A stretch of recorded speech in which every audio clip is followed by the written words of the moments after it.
구약성경 1048쪽 이사야 66장 1절부터 14절까지 교독으로 읽고 14절은 함께 읽도록 하겠습니다. 여호와께서 이와 같이 말씀하시되 하늘은 나의 보좌요 땅은 나의 발판이니 너희가 나를 위하여 무슨 집을 지으랴 내가 안식할 처소가 어디랴. 나 여호와가 말하노라. 내 손이 이 모든 것을 지었으므로 그들이 생겼느니라. 무릇 마음이 가난하고 심령에 통회하며 내 말을 듣고 떠는 자 그 사람은 내가 돌보려니와. 소를 잡아 드리는 것은 살인함과 다름이 없이 하고 어린 양으로 제사 드리는 것은 개의 목을 꺾음과 다름이 없이 하며 드리는 예물은 돼지의 피와 다름이 없이 하고 분향하는 것은 우상을 찬송함과 다름이 없이 행하는 그들은 자기의 길을 택하며 그들의 마음은 가증한 것을 기뻐한즉 나 또한 유혹을 그들에게 택하여 주며 그들이 무서워하는 것을 그들에게 임하게 하리니 이는 내가 불러도 대답하는 자가 없으며 내가 말하여도 그들이 듣지 않고 오직 나의 목전에서 악을 행하며 내가 기뻐하지 아니하는 것을 택하였음이라 하시니라. 여호와의 말씀으로 말미암아 떠는 자들아 그의 말씀을 들을지어다. 이르시되 너희 형제가 너희를 미워하며 내 이름으로 말미암아 너희를 쫓아내며 이르기를 여호와께서는 영광을 나타내사 너희 기쁨을 우리에게 보이시기를 원하노라 하였으나 그들은 수치를 당하리라 하셨느니라. 떠드는 소리가 성읍에서부터 들려오며 목소리가 성전에서부터 들리니 이는 여호와께서 그의 원수에게 보응하시는 목소리로다. 시온은 진통을 하기 전에 해산하며 고통을 당하기 전에 나말을 낳았으니 이러한 일을 들은 자가 누구이며 이러한 일을 본 자가 누구이냐. 나라가 어찌 하루에 생기겠으며 민족이 어찌 한순간에 태어나겠느냐. 그러나 시온은 진통하는 즉시 그 아들을 순산하였도다. 여호와께서 이르시되 내가 아이를 갖도록 하였은즉 해산하게 하지 아니하겠느냐. 내 하나님이 이르시되 나는 해산하게 하는 이인즉 어찌 태를 닫겠느냐 하시니라. 예루살렘을 사랑하는 자들이여 다 그 성읍과 함께 기뻐하라. 다 그 성읍과 함께 즐거워하라. 그 성을 위하여 슬퍼하는 자들이여 다 그 성의 기쁨으로 말미암아 그 성과 함께 기뻐하라. 너희가 젖을 빠는 것 같이 그 위로하는 품에서 만족하겠고 젖을 넉넉히 빤 것 같이 그 영광의 풍성함으로 말미암아 즐거워하리라. 여호와께서 이와 같이 말씀하시되 보라 내가 그에게 평강을 강같이 그에게 문나라의 영광을 넘치는 시내같이 주리니 너희가 그 성읍에 젖을 빨 것이며 너희가 옆에 안기며 그 무릎에서 놀 것이라. 어머니가 자식을 위로함 같이 내가 너희를 위로할 것인즉 너희가 예루살렘에서 위로를 받으리니 너희가 이를 보고 마음이 기뻐서 너희 뼈가 연한 풀의 무성함 같으리라. 여호와의 손은 그의 종들에게 나타나겠고 그의 진노는 그의 원수에게 더하리라. 아멘. 기도하겠습니다. 사랑과 은혜가 충만하신 주님, 한 주의 첫 시작 주님 앞에 나와 말씀을 들음으로 기도함으로 시작하게 하시니 감사합니다. 주의 말씀을 가난하고 심령이 통회한 마음으로 듣는 자가 진정으로 경건한 자라 하셨사오니 이 시간 주의 말씀을 듣는데 우리의 몸과 우리 마음의 모든 신경을 집중하게 하시고 주의 말씀 우리에게 들려주실 때에 그 말씀을 우리의 삶의 빛으로 삼아 다시 한번 주의 앞에서 올바로 살아가는 경건한 자로 의로운 자로 살아갈 수 있도록 주님 우리와 동행하여 주옵소서. 주님 우리 가운데 육체의 질병으로 마음의 질병으로 고통받는 이들이 있사오니 주님께서 찾아가셔서 위로하여 주시고 그의 몸과 마음에 오직 주님께서 주실 수 있는 평안함으로 그들을 감싸 주옵소서. 주님께서 우리와 늘 동행하여 주심을 믿으며 거룩하신 예수님의 이름으로 기도드립니다. 아멘.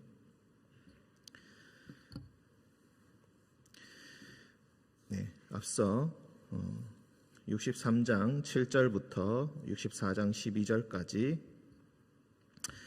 백성들의 기도가 나온다. 그리고 65장부터 하나님의 응답이 나옵니다. 그 기도에 대한 응답.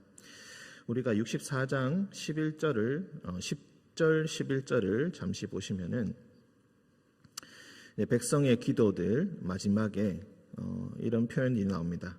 주의 거룩한 성읍들이 광야가 되었으며 시온이 광야가 되었으며 예루살렘이 황폐하였나이다.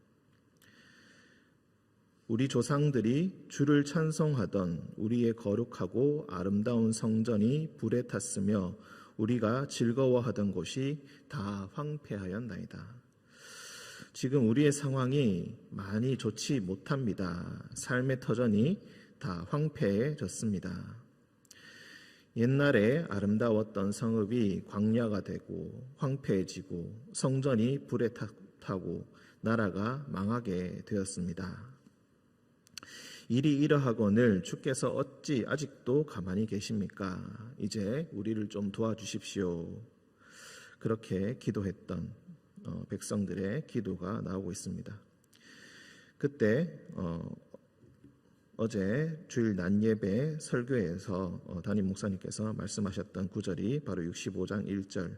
나는 나를 구하지 아니하던 자에게 물음을 받았으며 나를 찾지 아니하던 자에게 찾아냄이 되었으며 내 이름을 부르지 아니하던 나라에 내가 여기 있노라 내가 여기 있노라 하였노라.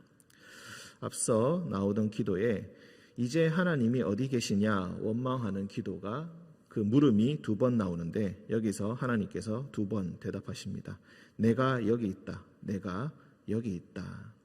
너희가 그동안 나를 찾지 않았지만 나는 항상 여기 있었고 여기 있으며 또한 있을 것이다. 하나님께서 그렇게 응답하셨다는 것입니다. 그리고 다시 오늘 말씀으로 넘어가자면은 지금 성전이 무너지고 성읍이 황폐해진 그런 상황에서 하나님께서 어쩌면은 참 이해할 수 없는 그런 말씀을 해주십니다. 하늘은 나의 보좌요 땅은 나의 발판이니 너희가 나를 위하여 무슨 집을 지으랴 내가 안식할 처소가 어디랴. 이 말씀은 한마디로 성전이 무엇이 그렇게 중요한가라고 말씀하고 있다는 것입니다. 어차피 내가 온 세상을 창조하였고 하늘이 곧 나의 보좌요 땅이 곧 나의 발판인데 성전 자체가 무엇이 그렇게 중요하겠는가? 교회 자체가 무엇이 그렇게 중요하겠는가? 내가 집이 없어서 떠도는 그런 사람처럼 보이느냐? 나는 온 세상을 지은 여호와다. 나 여호와가 말하노라 내 손이 이 모든 것을 지었으므로 그들이 생겼느니라. 내가 처음에 이 모든 것을 만든 자는 바로 나다라는 것입니다. 무릇 마음이 가난하고 심령에 통회하며 내 말을 듣고 떠는 자 그 사람은 내가 돌보려니와. 신앙에서 가장 중요한 것은 무엇인가? 성전이라는 건물이 있고 없고가 중요한 것이 아니라 진정으로 마음에 통회하며 하나님의 말씀을 구하는 자, 하나님 뜻에 순종하고자 하는 그 사람이 필요하다. 무엇이 중요한가? 신앙에 있어서 무엇이 중요한가를 하나님께서 직접 가르쳐주고 계십니다.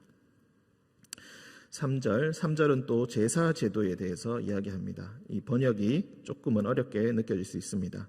소를 잡아들이는 것은 살인함과 다름이 없이 하고, 이 말이 소를 잡는 자는 동시에 사람을 잡는 것과 같다, 이렇게 해석을 할 수도 있겠습니다. 이 말은 한마디로 여러 가지로 우리가 해석할 수가 있겠지만 제사 제도 자체가 중요한 것이 아니다.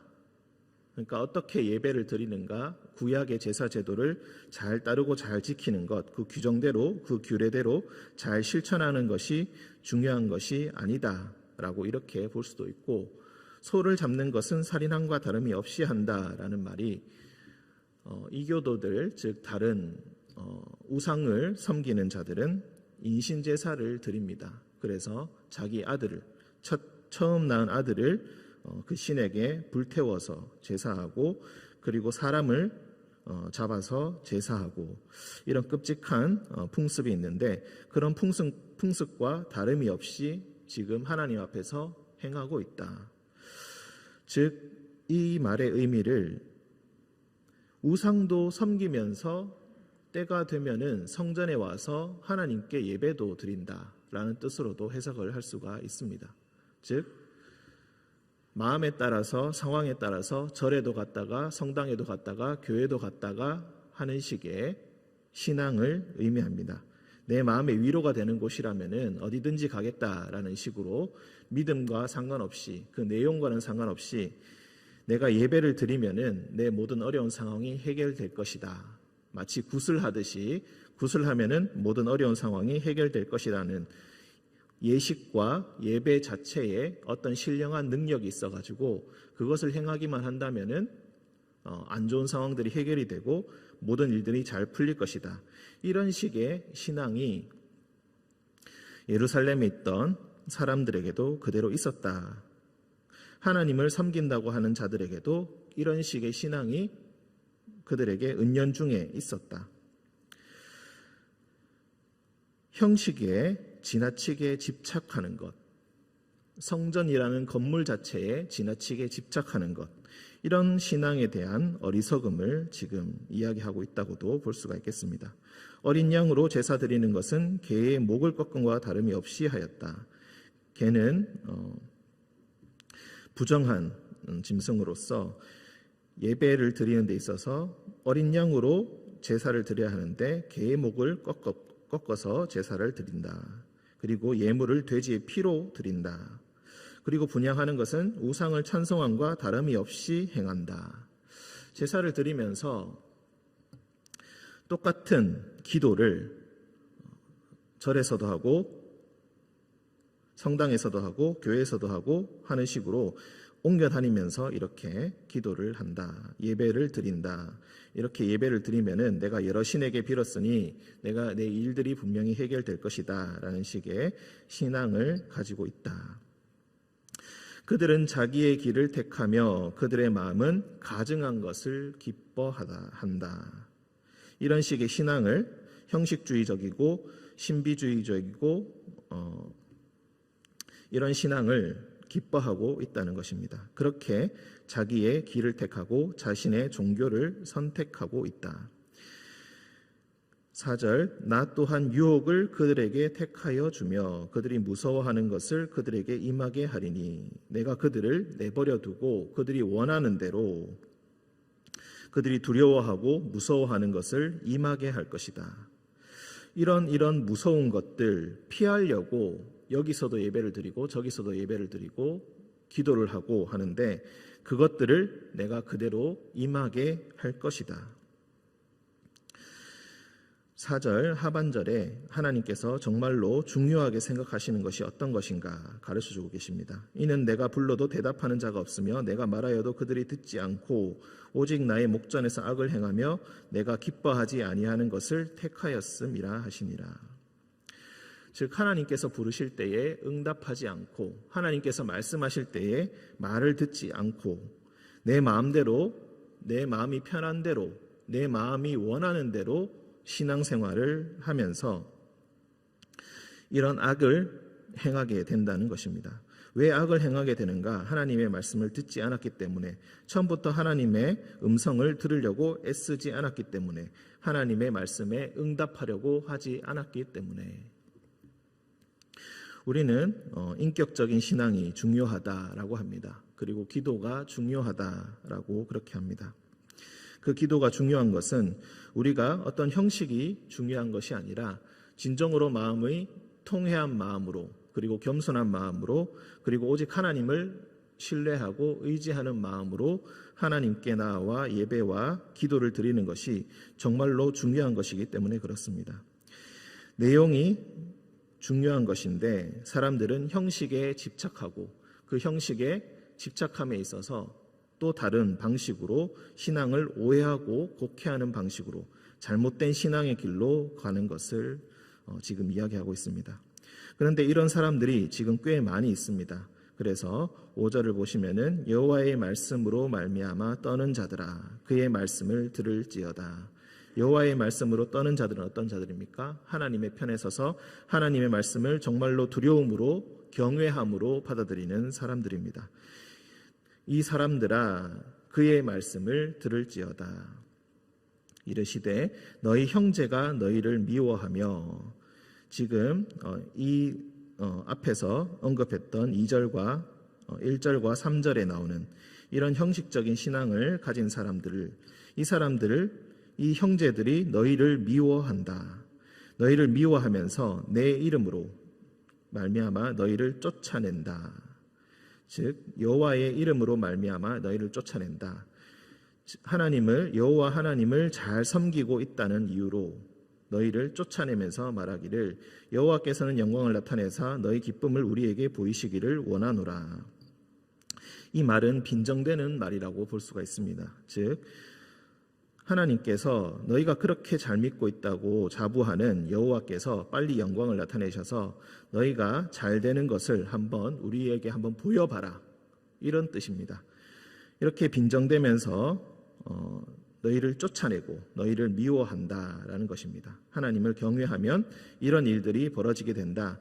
하지만 실제로 수치를 당하는 것은 누구인가? 그렇게 빈정대고 너희를 쫓아낸 바로 그 악한 형제들이 수치를 당하게 될 것이다. 떠드는 소리가 성읍에서부터 들려오며 목소리가 성전에서부터 들리니 이는 여호와께서 그의 원수에게 보응하시는 목소리로다. 이렇게 빈정대는 자는 여호와로부터 심판을 받게 될 것이다. 7절 시온은 진통을 하기 전에 해산하며 고통을 당하기 전에 나말을 낳았으니 이러한 일을 들은 자가 누구이며 이러한 일을 본 자가 누구이냐. 나라가 어찌 하루에 생기겠으며 민족이 어찌 한순간에 태어나겠느냐. 그러나 시온은 진통하는 즉시 그 아들을 순산하였도다. 이 9절이 조금은 이해하기가 어려울 수도 있습니다. 진통을 하기 전에 해산하였다. 고통을 당하기 전에 나말을 낳았다. 이 말은 예루살렘, 거룩한 도성 예루살렘, 그리고 하나님을 경외하는 자들이 어느 순간에 나라가 망한 줄 알고 나라가 망하게 되었고 사람이 없는 줄 알았는데 어느새 하나님의 축복을 받아서 한순간에 그 성읍이 사람으로 가득 차게 되고 그리고 다시 번영하게 됨을 의미합니다. 어떤 어려움과 진통, 오랜 고된 시간을 겪지 않았는데 아이를 낳았다라는 것은 자신도 모르는 사이에 좋은 결과들이 생겨나게 되었다. 나라가 어찌 하루에 생기겠으며 그 민족이 어찌 한순간에 태어나겠느냐. 이런 일들은 잘 생겨나지 않는데 하지만 시온은 진통하는 즉시 그 아들을 순산하였다. 그곳에 예루살렘에 사람이 가득 차게 되었다. 자, 앞서서 형식적인 신앙을 가진, 잘못된 신앙을 가진 사람들이 오히려 참된 신앙을 가진 사람들을 박해하는 이야기들이, 형제들이 미워하는 이야기들이 나옵니다. 그런데 이 형제들이 만약에 이런 신앙의 갈등으로 인하여서 예루살렘을 떠나게 되고 그리고 나라에 사람이 안 그래도 없는 사람이 더욱더 부족하게 되면은 어찌하겠는가. 오늘날 방식으로 좀 더 쉽게 설명하자면 코로나19가 계속되어 가지고 사람이 점점 교회에 나오지 않고 신도들이 적어져서 교회가 망하게 되면은 어찌하겠는가. 이렇게 걱정을 할 수가 있습니다. 하지만 하나님께서 말씀하시기를 진정으로 심령에 통회하며 마음이 가난하고 하나님의 말씀을 듣는 자들이 있다면은 너희가 알지 못하는 사이에 교회는 하나님의 성도들로 가득 차게 될 것이고 사람들은 가득하게 될 것이다. 이렇게 오늘날의 말로 쉽게 설명할 수가 있겠습니다. 그런 일들이 분명히 일어나게 될 것이다 라는 것이 7절과 8절의 내용입니다. 9절 여호와께서 이르시되 내가 아이를 갖도록 하였은즉 해산하게 하지 아니하겠느냐. 내 하나님이 이르시되 나는 해산하게 하는 이인즉 어찌 태를 닫겠느냐. 아이를 갖고 낳게 하시는 이는 하나님이시지 너희의 노력이나 화려한 성전이나 엄격한 예식이라든지 그런 것에 달려있지 않다. 오직 하나님께 달려있다. 그러니 항상 하나님의 말씀에 너희의 마음을 집중하고 그의 말씀을 듣고 하나님의 말씀에 순종하는 그 길을 택하도록 애를 써라. 나머지 모든 것은 하나님께서 하실 것이다. 10절 예루살렘을 사랑하는 자들이여 다 그 성읍과 함께 기뻐하라.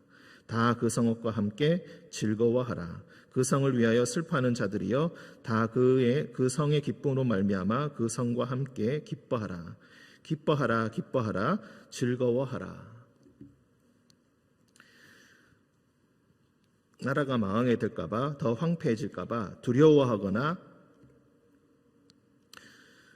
두려워하지 말고 그 미래를 확신하고 기뻐하고 즐거워하라 라고 말씀하고 계십니다.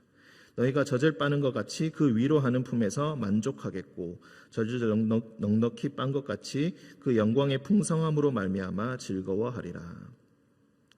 계속해서 은혜의 말씀 나오고 있습니다.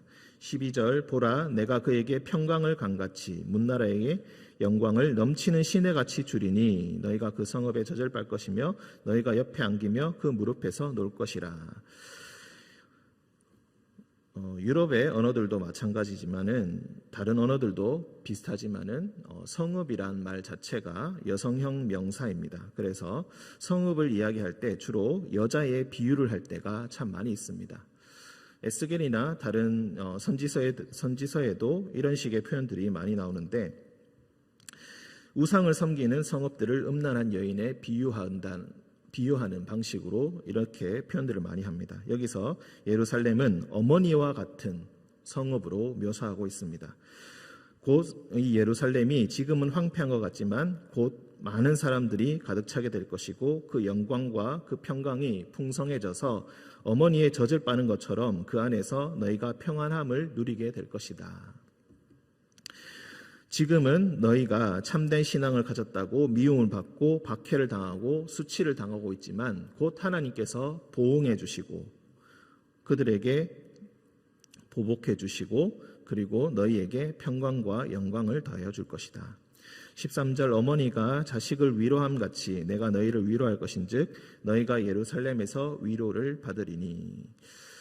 하나님께서 보통은 우리가 아버지라고 부르고 앞선 기도에서도 주는 우리 아버지시라라는 표현을 많이 쓰는데 여기서 하나님께서 어머니에 비유하여서 이야기하는 것이 몇 번 나오지 않습니다. 그런데 그 중에 하나가 바로 이 구절입니다. 어머니가 자식을 위로함 같이 내가 너희를 위로해 줄 것이다. 내가 너희의 어머니처럼 너희를 안아줄 것이고 너희에게 평강을 줄 것이다. 그 포근한 품으로 너희를 안아줄 것이다. 이렇게 말씀하시는 것입니다. 너희가 이를 보고 마음이 기뻐서 너희 뼈가 연한 풀의 무성한 같으니라. 뼈가 연한 풀의 무성한 같다. 마음이 기쁘고 평안한 것을 의미할 때 이런 식의 표현을 종종 쓰고는 합니다. 여호와의 손은 그의 종들에게 나타나겠고 그의 진노는 그의 원수에게 더하리라. 65장 초반부에서 더 이상 하나님의 백성이란 말을 쓰지 않고 그의 종들이다라는 말을 쓴다고 했습니다. 하나님의 백성이라는 혈통 자체가 중요한 것이 아니라 이제는 그의 종이 되는 것이 정말로 중요하다. 다른 어떤 것도 중요하지 않고 여호와의 말씀을 진정으로 듣고 순종하는 자들, 그 자들이 여호와의 종들이고 그들이 바로 하나님의 은혜를 덧입게 될 것이다. 여호와의 손은 보통 권능을 의미합니다. 여호와의 능력, 여호와의 권능, 여호와의 역사, 이것이 그의 종들에게 나타날 것이고 그의 진노는 그의 원수들, 앞서 형식적이고 잘못되고 곡해된 신앙을 가진 사람들, 형식에 충실하지만 여호와의 말씀은 하나도 듣지 않는 자들, 여호와의 계명에 절대로 순종하지 않는 자들, 이 자들에게 여호와의 진노가 임하게 될 것이다.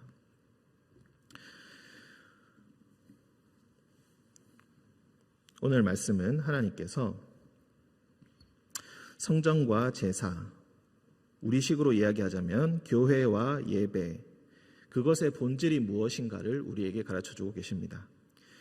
그것이 중요한 것이지만 그것이 왜 중요한 것인가? 그것이 근본적으로 어떻게 중요한 것인가?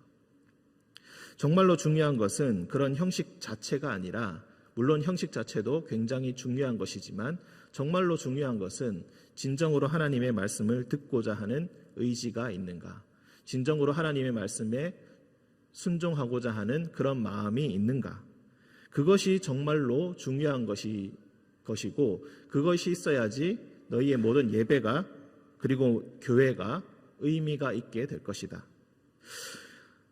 그런 것이 정말로 중요합니까? 우리가 보기에는 그런 식으로 교회를 운영하고 그런 식으로 생활을 한다면은 교회가 황폐해지지 않겠습니까? 사람들이 빠져나가지 않겠습니까? 그렇게 걱정을 하는데, 그런 걱정은 너희가 할 필요가 없다. 하나님께서 모든 일을 행하시는 분이다. 너희가 너희의 일을 통하여서 교회를 부흥시킨다고 착각하겠지만 그것은 절대로 옳은 것이 아니고, 교회를 진정으로 부흥시키는 이는 바로 나 하나님이시다. 하나님께서 하나님의 일을 하시니 너희는 그런 것들에 신경 쓰지 말고 외부의 규모나 외부의 형식에 엉뚱하게 집착하지 말고 가장 신앙의 본질에 항상 집중하고 그것에 충실한 신앙생활을 하여야 된다라고 가르쳐주고 계십니다. 그렇게 한다면은 어머니가 자식을 위로함 같이 내가 너희를 위로하여 줄 것이고, 여호와의 권능이 바로 그의 종된 자들에게 나타나게 될 것이다. 이 말씀의 은혜와 그리고 이 말씀에 대한 순종이 우리 모두에게 있으시기를 주님의 이름으로 축원드립니다. 함께 기도하겠습니다. 사랑과 은총이 충만하신 아버지 하나님, 주의 말씀을 듣게 하시니 감사합니다. 때로는 우리가 우리 신앙의 본질을 잃어버리고 다른 것에 집착할 때가 있습니다. 다른 형식적인 것으로 우리의 신앙을 증명하기 위해 애쓸 때가 있습니다. 하지만 우리의 마음은 항상 미움이 가득하고 서로에 대한 정죄와 심판으로 가득할 때가 있습니다. 주님, 우리의 연약함을 용서하시고 항상 주님 앞에서 경외하는 마음으로 주의 음성이 어떤 것인지 분별하게 하시고 주의 말씀을 듣고 그 말씀에 순종하고자 하는 그런 의지만 우리 안에 가득하게 하여 주옵소서. 세상의 다른 걱정들로 우리의 마음에 에너지를 소비하지 않게 하시고 오직 참된 것에 집중하고 그 참된 것에 우리의 모든 것을 걸고 주님 앞에서 올바른 길로 걸어가는 주님의 성도가 되게 하여 주옵소서. 거룩하신 예수님의 이름으로 기도드립니다. 아멘.